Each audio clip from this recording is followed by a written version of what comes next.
but interesting, and I thought it was a nice way for them to be able to bridge anger and the fun and forward in your faceness of it. The re-entry, the comeback, the reeling it back in. He's sort of that. I like the choice, and I guess it's not that weird of a choice then to do all things to consider, but it's such, that is the epitome of PHiSH tone and sound to me, right? It's kind of playful, it has... Right, that's it. Such a fantastic intro there. Just a fantastic intro. I know we missed half of it on volume, though. We got to add the timer in front of it because... Well, since the comments don't exist, the chat disappears for now, and there's no way to comment. There's no reason we can't just go in and upload it after the fact if we want the full intro on there. True. I mean, I don't mind. I'm just saying for the future, though, we need to, so we don't have to deal with it. We need to put the timer in front of it. Right? Right.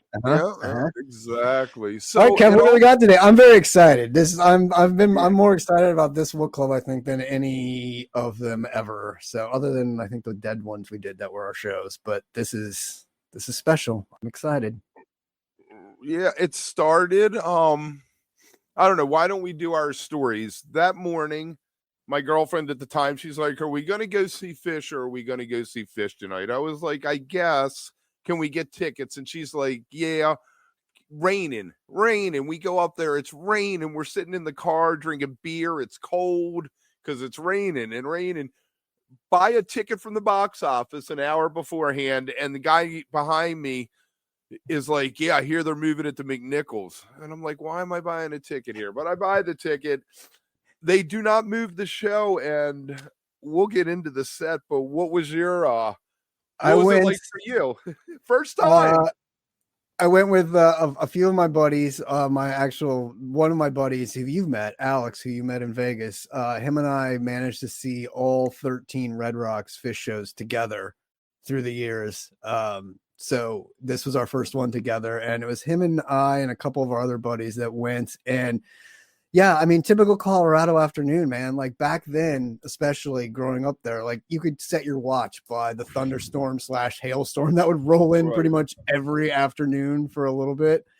So I wasn't that surprised. I was a little apprehensive if they would move it or not. It did say on the ticket, like they did back then, that like if rain, McNichols, whereas sometimes it says rain or shine or like rain, you know what I mean? This one actually says if rain out, it'll be at McNichols. So we did kind of think that it could happen. I mean, that was a hell of a storm too. Like that was one of those like ones that you weren't quite sure. Plus it was thunder and lightning and like left everything in puddles and wet and a little chilly. But yeah, I mean, little did we know also it was setting the stage for what would be an epic opening. Is this a top 10 PHiSH show of all time? Is this going on the Rolling Stones list of top PHiSH shows of all time? Oh man, SC just donated $5 to us over on the live chat on Volume. Thank you, SC. I got Bungle and SC supporting us on Volume. You guys rule. Thanks, guys. Bungle and SC, you guys, the next time we're going to do a dead show, T's going to announce at the end, and we need you guys to come on and talk about it a little if you want. Come on and talk about it with us. Join the club. Get in here with us and talk. And you guys also are getting, I don't know what it's going to be yet, but you're getting perks and badges and special shit for supporting us over here as our number 1 and 2 guys to begin this whole measure. So we might get popped on YouTube tonight for we're definitely getting popped on YouTube tonight. We're gonna listen to some music. We're definitely gonna get popped on YouTube tonight. That's just a thing. And everybody on the regular YouTube chat, what's up, Kevin? What's up, Forbin? What's up, Jason? Good to see you guys. 93. It may be one of the most important. Well, no, I asked you, is it on the top 10? Yeah, I was going to say Kev, I can't answer that because I have massive attendance bias for this show. Massive attendance bias because it's my first show. And I haven't listened to it in 20 years, dude. And listening to it, I was like, wow, this is as good as it was. And that's the problem for me is like listening to it. If I disassociate myself as my first show and I listen to it, I'm like, this is a good fucking show, man. Like this is what made me fall in love with PHiSH, was seeing this show. And then as soon as I start thinking that, I'm like, well, yeah, I was there. Like this is what made me fall in love with PHiSH. So it's very hard to disassociate the two for me right now. Like to me, yes, I think top 10, top 15, yes, I mean, just you listen to some of the things that were going on in this show, and it's spectacular. And I was reading a review the other day about this show compared to like the 94 shows that they played when they put 2 in 94, which were solid shows. The 95 2 shows that they played felt like a step backwards. Like that was they played like, I think 8 songs from this night over those 2 nights, and none of them sounded as good as they did this time around. And then when they came back in 96, we had the whole everything that happened in 96 for that 4-night run. So you can't even really compare that to anything because it was a mess after those first 2 nights. But this show, to me, Kev, yes, I would put it up there in the 93. Plus, I got to give a shout out to our good friend Benji Eisen. We invited him to come on. He was going to do it. He didn't make it in time, but Benji was there at this show where Kev and I both were for my first show, and Kev was there. Right. And Benji had passed out flyers about sitting down during Divided Sky and doing things in there. So I wanted to talk to him about the flyers and things for this show, but it was a very unique show in a lot of ways. So we'll dive into it. But yeah, Kev, it's well within my top 5, personal top 5, but again, attendance bias. I would say it was top 10 Phish shows of all time. 93, like I said, was a really special year. And they were breaking down songs. Antelope a few nights before was split up into several sections. There's the Bathtub Gin that's infamous. There's the You Enjoy Myself where they do Spooky and Owner of a Lonely Heart in it. And I feel like this night was the culmination of the whole of July and August that they had been doing. And after this, they took a break. They went to LA. They recorded Hoist, which was mostly new songs. I think maybe Sample had been played before, maybe in Life Boy. I forget which 2. 2 of them had been played, but the rest of the songs on Hoist hadn't even been written. And when they came back from Hoist, they were a different band. We lost the machine gun wielding Trey on everything. And and in 95, when they came back and did Wedge had established itself as the Wedge we know today with that sort of, and we'll talk about Wedge when we get to it, but it was a very different Wedge back in 93, a very different sounding Wedge than what it evolved into. And that's what you lost. To your point, Kev, that's what you lost later on. You lost some of that tinkering and looseness that they had when they refined the sound and refined what they were going for and sort of settled into who and what they would become through 95, 96, 97 and onward. So it's just, Oh, I got to say real quick, Kevin. So you guys are part of the problem with the riots that happened because of the overcrowding. Way to go with your friends sneaking into Red Rocks. Not that we all didn't sneak into Red Rocks and Fiddlers. Fiddlers was easier to sneak into than Red Rocks. In summer of 89, got out of high school. Somebody cut a hole in the fence at Merriweather, and I saw 8 shows at least for free. One week I saw the Airplane on Friday night and Neil Young on Sunday night for free, crawling in the hole in the fence there. Oh, man. I'll do you know, when we used to go to shows at Fiddlers, we used to be able to walk in like with a different ticket. Like we'd just go to like Gart Brothers at the time where there was a Ticketmaster. Shout out to Gart Brothers, and grab a ticket to random shows and then go in there. And it was always like kids working the ticket thing. You just hand it to them and be like, just rip it and let me in. Just rip it and let me in. And they'd look at it and look at you and then kind of look at it and be like, whatever, I don't care. They don't pay me enough. Rip it and let's let you in. Because back then there was no scanning. There was none of that bullshit. So you could just get in with random tickets. And sometimes you just slip them a 20. I mean, that worked too. I'd just give the kid a 20 and be like, let me in. He's like, all right, cool, going in. So Forbin, it was not me. It's somebody else did. Kev may have watched or been the scout, but it wasn't him doing the actual cutting. I mean, I wouldn't know what went on there at like 3 a.m. That's right. That's right. I had no idea. All right. I mean, could you, if you were making a cheesy movie about a rock and roll band, you couldn't have scripted this better, that the rain stopped and they came out and did Divided Sky. It's like the end of the movie when everything turned out okay.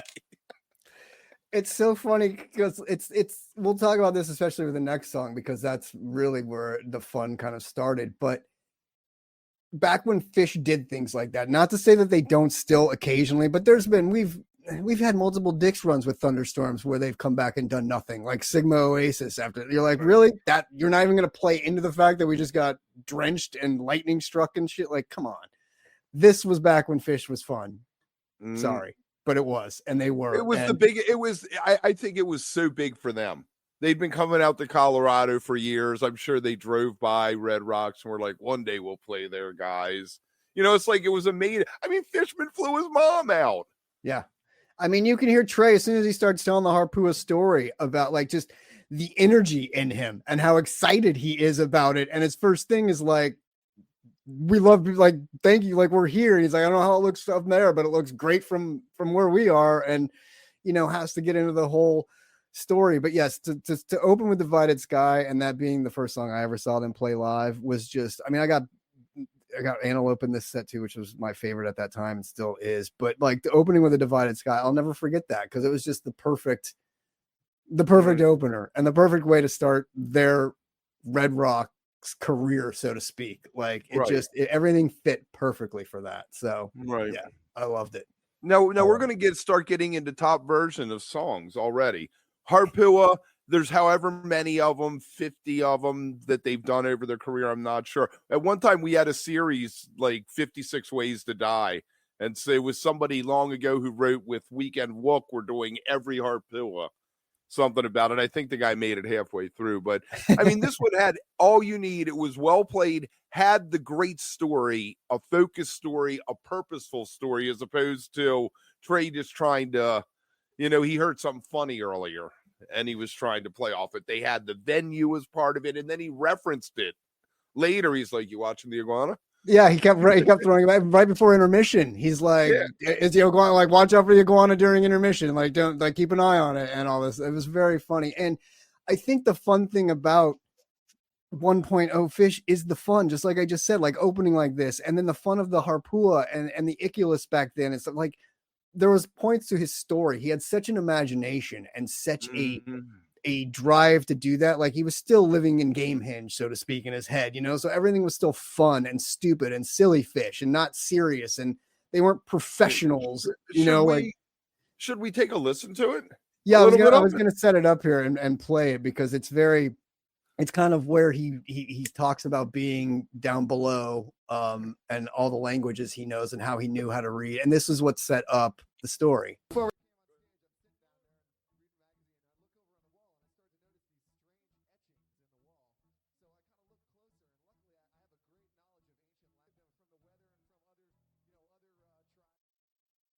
I love it. He's already referencing the weather in it. And I told you this yesterday when we were talking. I never put it together why Harpua was in the 2 slot. Like, to me, it was just, craziness. Like, PHiSH put Harpua in the 2 slot, until he sang I was in the car and I had it blasting, and he sang look, the storm's gone, right, and the crowd went crazy. And I totally forgot about that. Like, it's the second song that references the rain that was before. And so that's why it fits perfectly there. And then he's talking about in the story that like people lived underground because of the shelter to be safe from the rain. Cause it was a hell of a rainstorm. Like, torrential, biblical.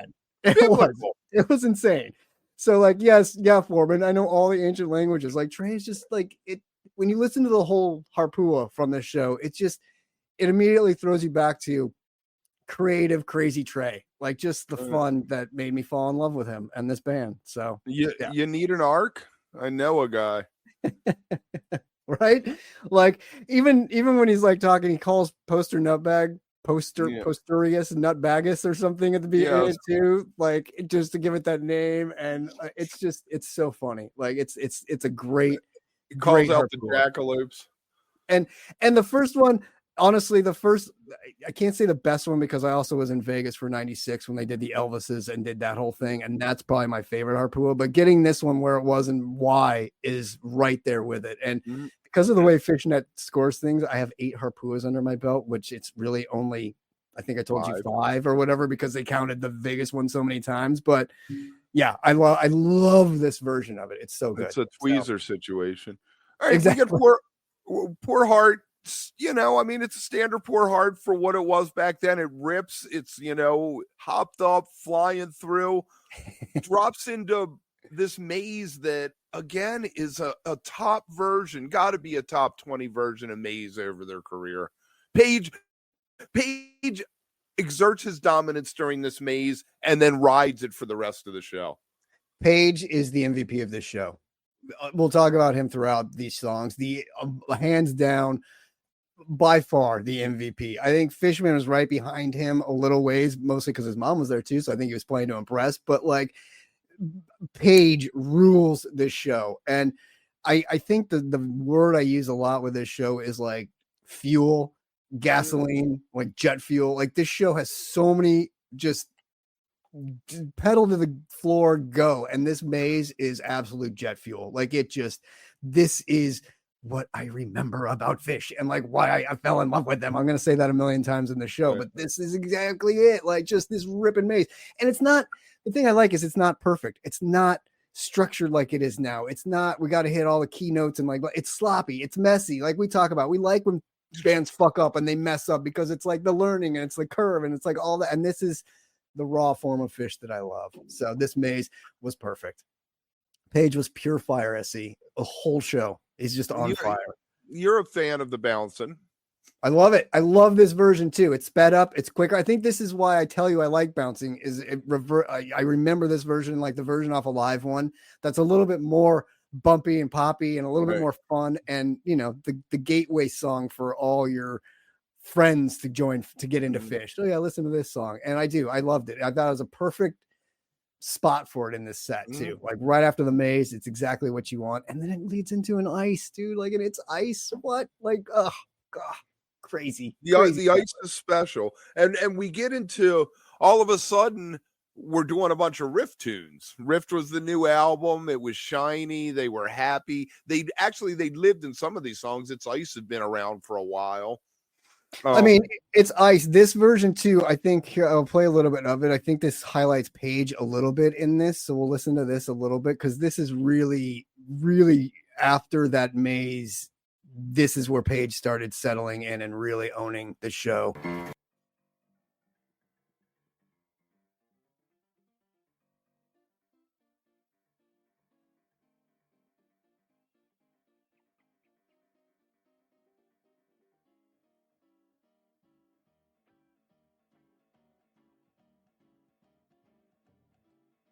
And then finds their way back.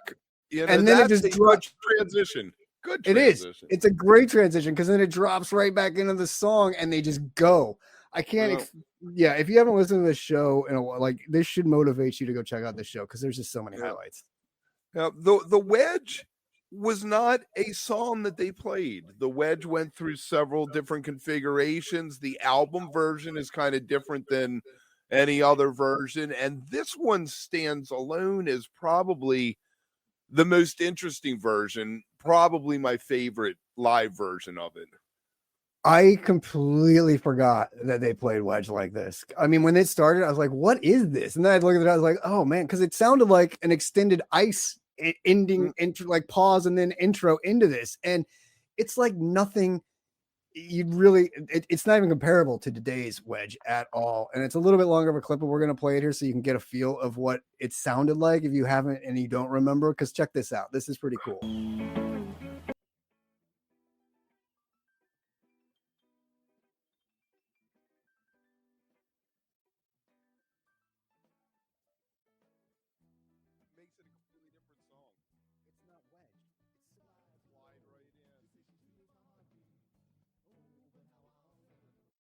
It's so weird. It's so weird. I love it so much. Like it doesn't, even when they start singing, it doesn't sound like where it usually starts singing in the song today, where it has it's so bizarre. And man, again, listening to Page in that intro and going through that, it's just like, God, he sounded so good. So good. So yeah, I love how that Wedge sounded. It was really funny. I hope we can figure out how to strip the audio off, but leave us talking.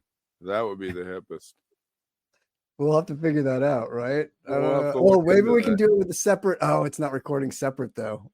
I think YouTube has a way you can remove the music. I think we can do it in YouTube, then download that video and re-upload it with the screens we're going to put on it. We'll try. We'll see what we can work out. But yeah, I love that. Like, and if you listen to that Wedge, if you get into like the 3.5 minute, 4 minute mark of it, Page is just ripping, like just shreds that thing. It's almost like.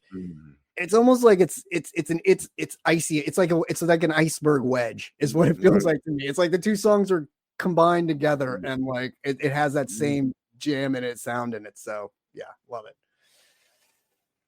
And then we get a Ginseng, Kev, dedicated to Brad Sands. Was that me or you?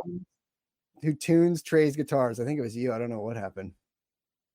Did you skip? Okay. Ginseng Sullivan, interesting because they took the time to get Trey an acoustic guitar and switch over. I really think Trey always, on some level, has wanted to incorporate acoustic guitar. A couple years ago, I was saying summer tour, they should do an acoustic guitar every night for the encore one song. Totally. Bring that back. Totally. Oh, man. Yeah. I like Ginseng Sullivan.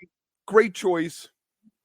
Yeah, and like I said, dedicated to Brad Sands, who Trey calls out as my guitar tuner. So I love it. And it's Tony Rice does, Kevin. Tony Rice does an amazing version of everything he does, though. Well, we have to say that. we do. And yes, Forbin, blue cheese or nothing for that iceberg wedge for sure. For sure. How's volume looking? This is one thing that we thought we'd get this summer, Kev, and was the one song we didn't out of all of them. So maybe we'll get it the second half of summer tour, but I'm waiting for the Ginseng to come back for sure. For sure. FH303 says Page's playing reminds me of jazz player Ray Bryant. There you go. Okay. I like it. I like that call. Nice. There we go. We can work with that. Rift. Fantastic. Gotta love a rift.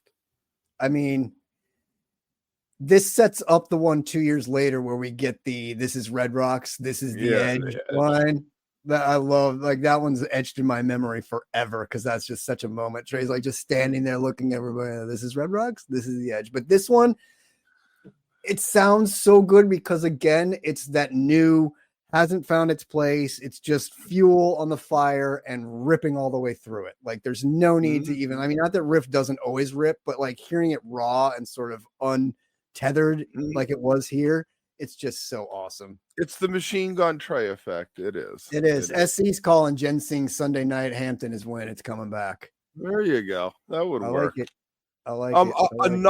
Another top 20 version here with the Antelope. This Antelope with the, what did we decide it was? Can't Hear You Knocking. They go into a little bit. Can't You Hear Me Knocking? Yeah. In fact, you'll listen to that's the clip that I'm going to play, and you'll hear it in a second here because it's just amazing. But this Antelope Simpsons signal at the beginning got the tease in there of what we just said. Can't You Hear Me Knocking in the jam? Just a straight fire. What is it? 14 minutes or so of this Antelope in the exact place that I always tell you I love it. Closing the first set, like to get that in my first show. And Antelope was the first song I ever heard PHiSH play off of Lawn Boy in my buddy's car who introduced me to PHiSH. Right. So to get this as the closer, I loved getting this there. I know this one. There were two songs, exactly. There's two songs throughout my college career that I danced harder to than any other song in my entire life. And one of them was Antelope in the 90s because I just loved the end and the thing. And the other one was Sweet Talkin' Hippie by Blues Traveler. That song has the same kind of like moments in it. And I would just go nuts. And both of them always at Red Rocks. I can picture exactly where I am in the stands going crazy with those two songs. So I love Antelope. Like I love it. And see if you can recognize the tease here in it. Let me bring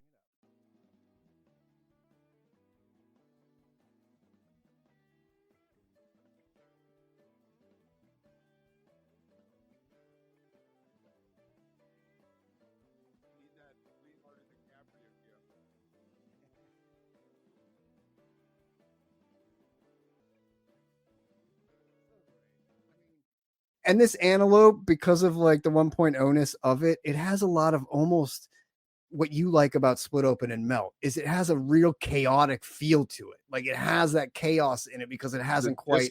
Antelope always does, but especially in those 1.0 eras when it hadn't really even refined its chaos yet. And it was just chaotic chaos. I love it. 15:31 was what that was what it is. 15 minutes, 31 seconds to close the set. Wow. Perfect. So that's long.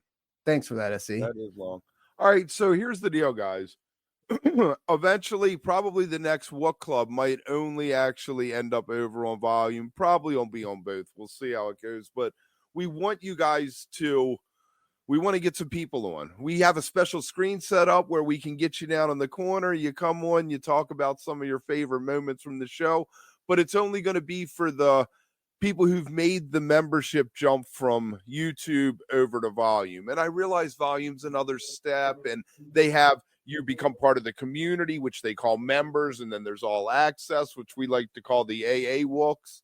But we have to work on that name, but yes. Right. Well, we need to figure out how to message better. So there's our thing. Make sure tomorrow night you check out Live, though, because Matt Bush is going to be on, and we are going to have a great time talking all kinds of music industry kind of stuff. Maybe get some of the backstage dope from the Terrapin, the Graham Lesh thing. And and if you're hanging around later tomorrow morning when you get up, there's probably going to be a microdose that drops the night after this.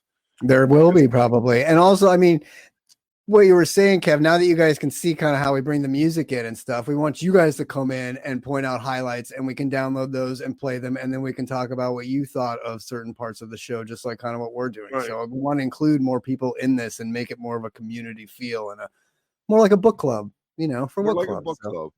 We are.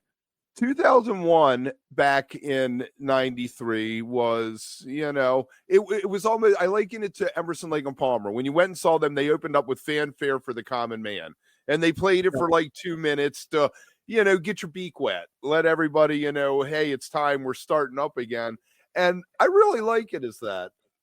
And it's a fun, you expect it to be 10 minutes now. You're right. And you want to get the funk dance party out of it. Back then, you didn't have that yet. And you just kind of had this like driving version that was shorter and sort of like, you were like, oh, I recognize this. Like, oh my God, it's hilarious. They're playing this like as a band. Like that's, like so funny. So yes, I it's one of those that just kind of had evolved into something that it grew much bigger than it used to be. I would say that. And see, even Mr. Bungle over here says, I blanket technology, and it was easy as blank to get on here at Volume. So see, anybody can do it. It's a couple clicks and you're there. No problem. There you go.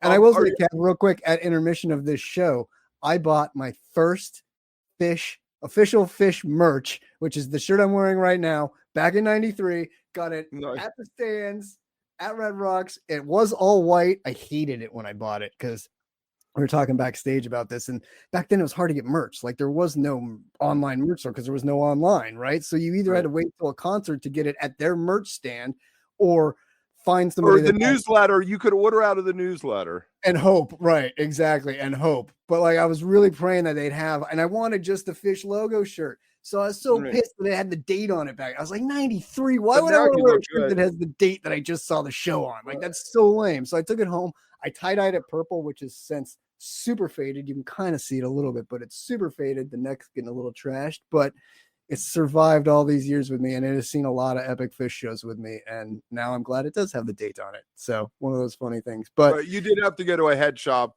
Kevin, but you also had to pray that the people who ran the head shop were hip and it wasn't all deep purple shirts and right.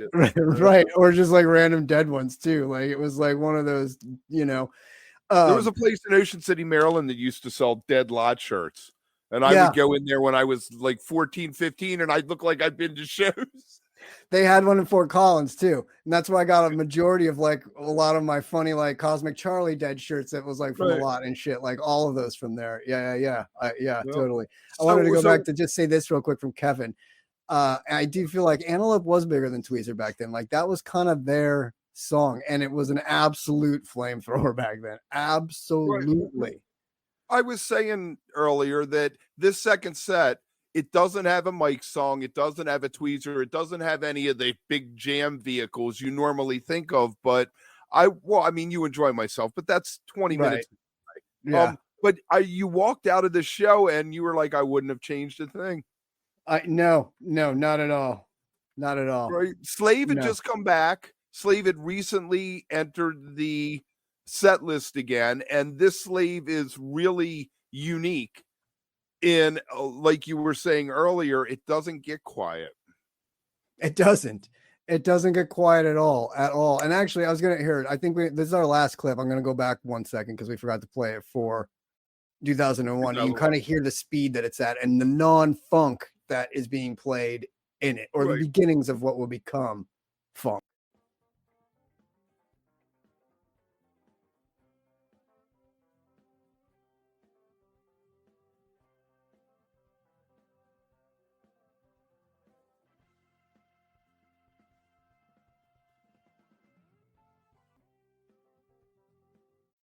but it definitely That's didn't fun. have the gaps in it, you know, like it does now between every, like it has those long funk jam gaps in it now. And that back then it was just sort of like from one to the other to the other. And it was like very tight.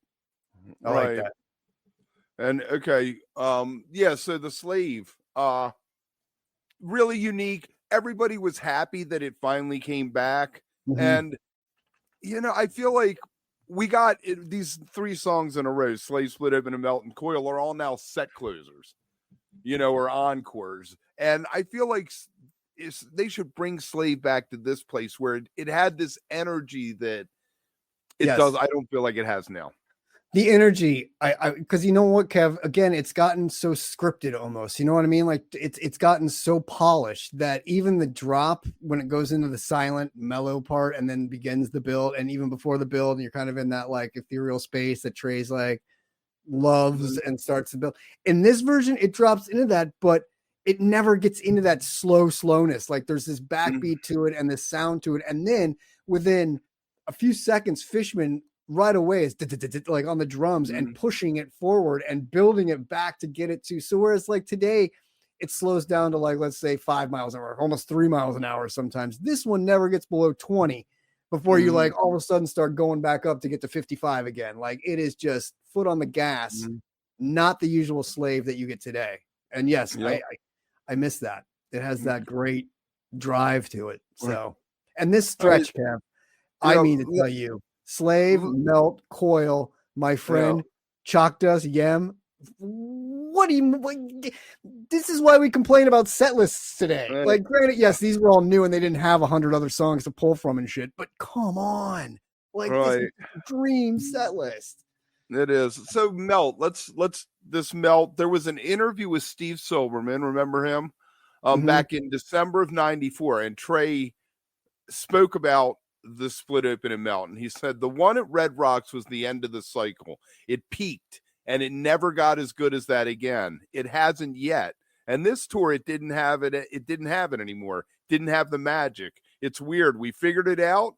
Then it went through this big cycle starting in Columbus and ending in Red Rocks. And this tour, it's back on the back burner again. We're not playing it much.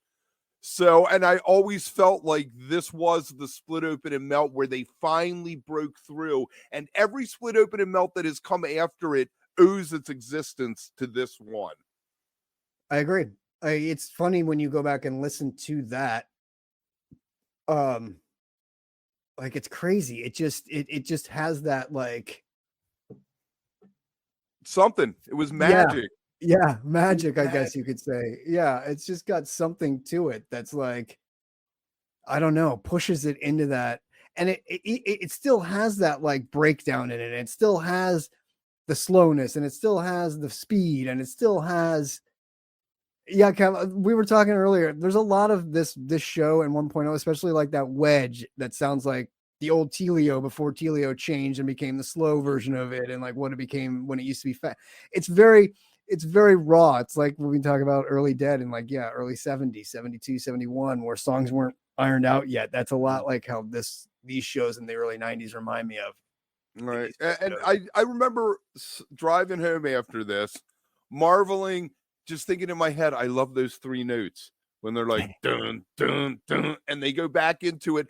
And just, it was so special because it was like a Playing or a Dark Star where they took you out there and you just had to trust that they were going to bring you back and land you. Yeah.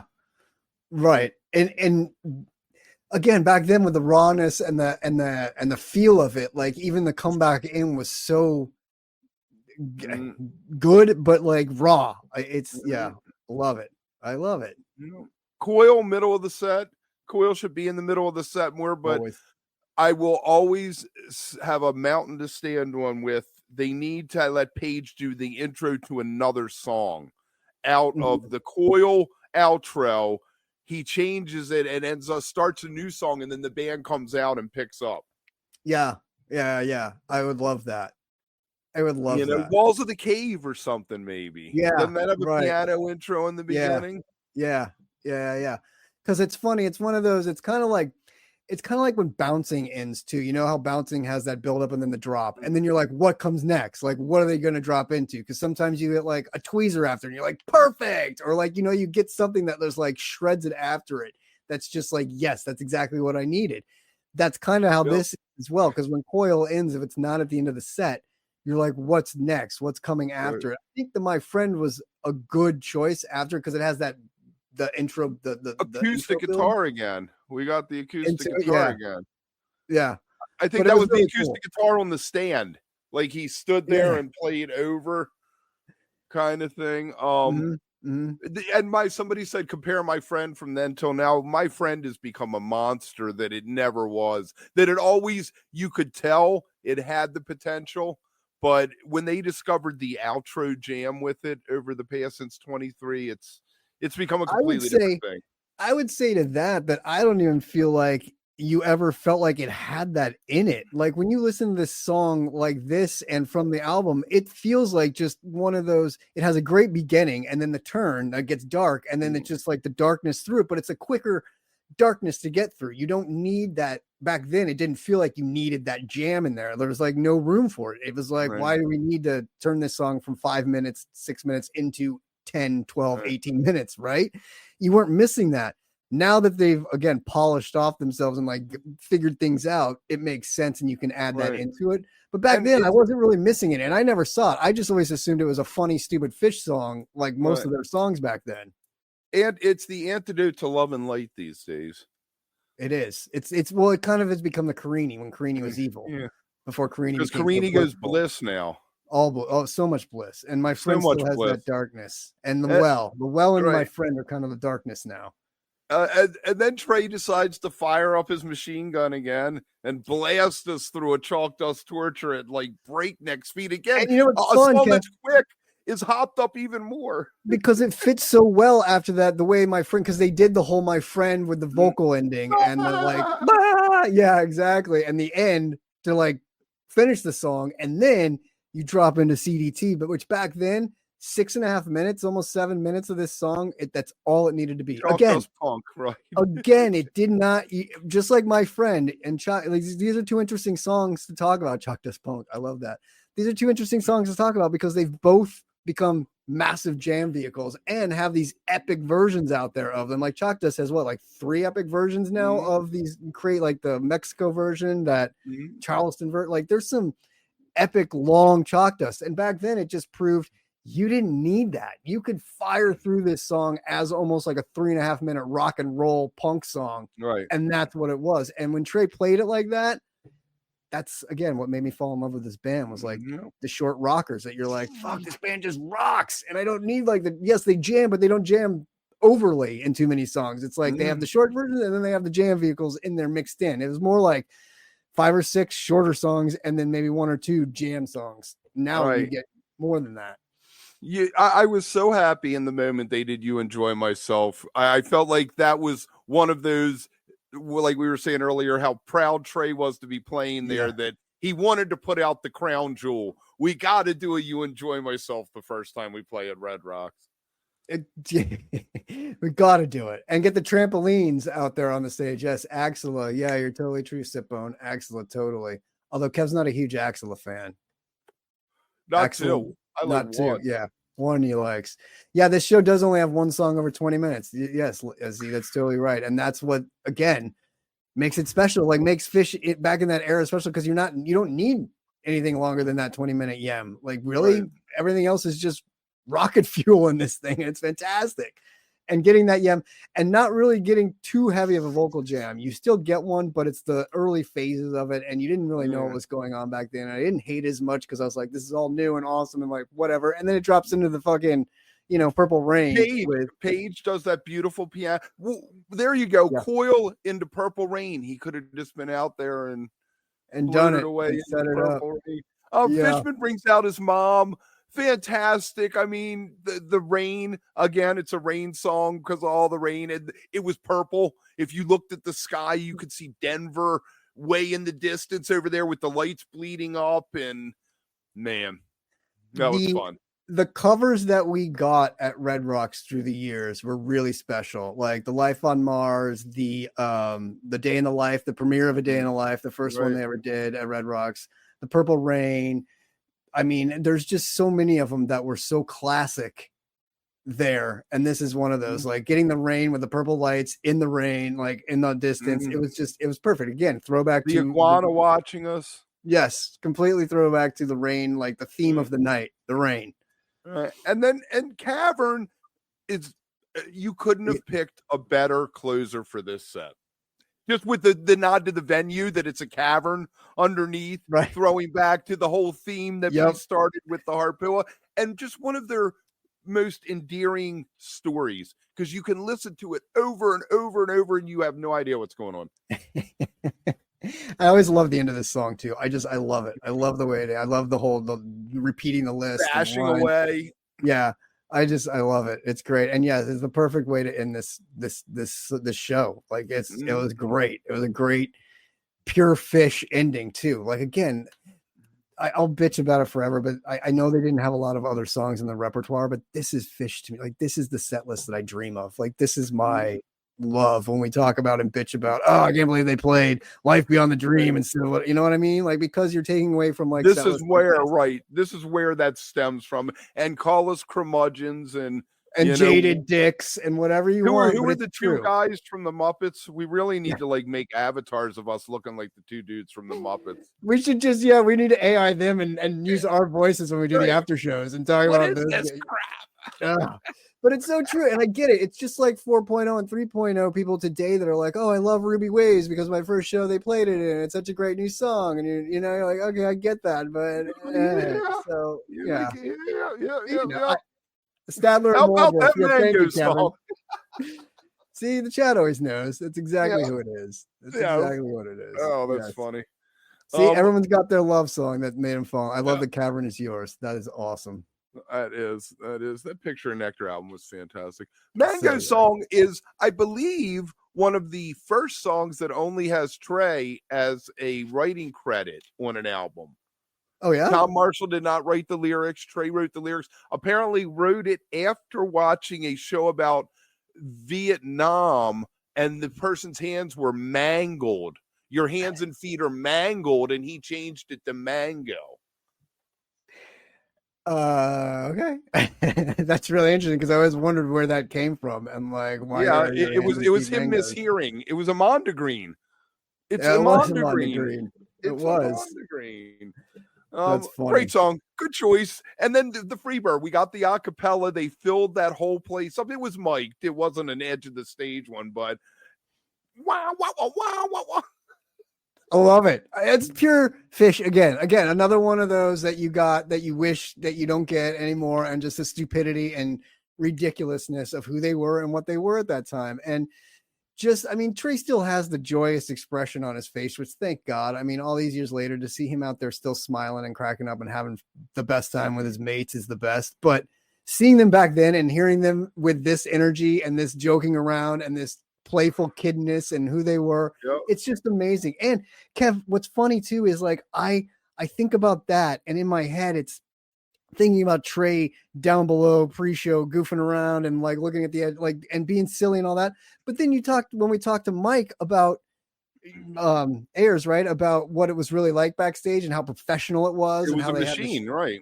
It was an actual machine, and it was going, and there was no fucking around, and like it was a business.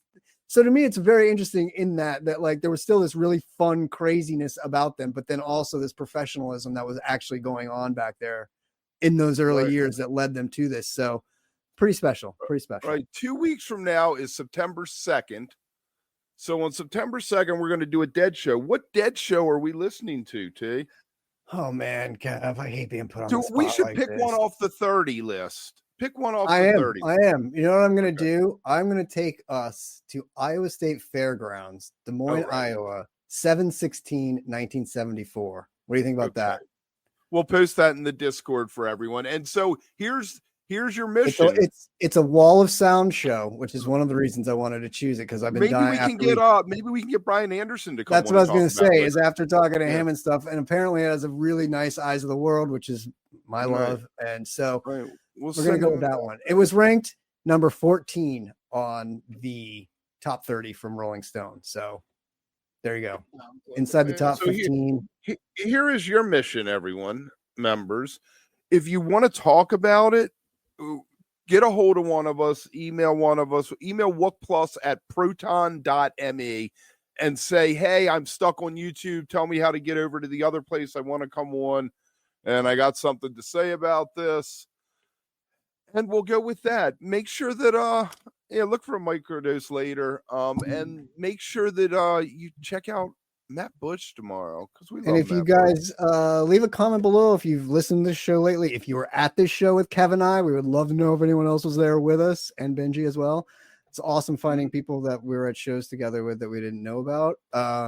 Thanks for tuning in, though. I loved it. You can tell, like, we were very excited to talk about this show. Like, I love this show. We'll do another Red Rocks one sometime later, maybe another anniversary or something. But this is the 32nd anniversary of their first Red Rocks show. So, Kev, say the email again, or put it in there. Kev will put it in the chat right now, and then we'll link it below too in the YouTube chat. But thanks, guys. If you go to our profile on YouTube and hit more information, it's listed there too.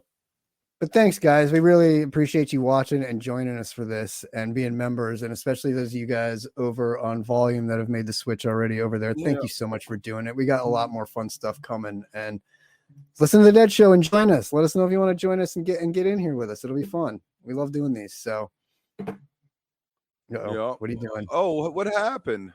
I don't know. You shrank us into the corner. Nobody puts baby in the corner. There we go. I switched to do the outro. Are you clearing me for the outro? I am clearing you for the outro. Thanks, guys. Here comes the outro. Fascinating. Absolutely fascinating.